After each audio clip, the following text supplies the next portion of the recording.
আমরা সবাই মিলে আমাদের এই বাংলাদেশকে সবার বাংলাদেশ হিসেবে আমরা বিনির্মাণ করব এবং আমরা আমাদের এই বাংলাদেশকে সাম্প্রদায়িক সম্প্রীতি অন্যান্য নজির সারা বিশ্বে স্থাপন করব। সবাই আমরা গতকালকে ঢাকা বিশ্ববিদ্যালয়ের জগন্নাথ হলে গিয়েছিলাম এবং পূজা বাস্তবায়ন কমিটির সাথে বসেছি। এর আগেও ক্যাম্পাসের পূজা বাস্তবায়ন করার জন্য আশপাশে যে মন্দিরগুলো আছে পূজা বাস্তবায়ন কমিটির সাথে আমরা বসেছি এবং তাদের কনসার্নগুলো তাদের পরামর্শগুলো আমরা শুনেছি।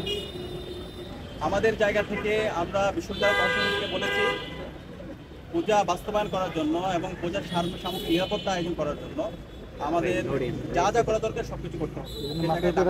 জায়গা থেকে আমরা বিশ্ববিদ্যালয় প্রশাসনের সাথে দফায় দফা বসেছি।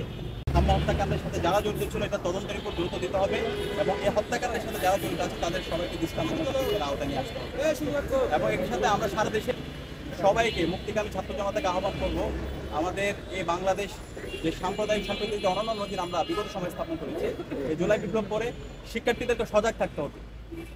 আমরা সারা দেশের প্রতিটি পূজা মণ্ডপ এবং আমাদের যে উৎসব সেই উৎসব যেন নির্বিঘ্নে যেন বাস্তবায়ন হয় সেই কারণে আমাদেরকে সজাগ থাকতে হবে এবং সর্বোচ্চ আমাদের সার্বিকভাবে সহযোগিতা করতে হবে এবং আমরা সবাই মিলে আমাদের এই বাংলাদেশকে সবার বাংলাদেশ হিসেবে আমরা বিনির্মাণ করব এবং আমরা আমাদের এই বাংলাদেশকে সাম্প্রদায়িক সম্প্রীতি অন্যান্য নজির সারা বিশ্বে স্থাপন করবো। সবাইকে অসংখ্য ধন্যবাদ।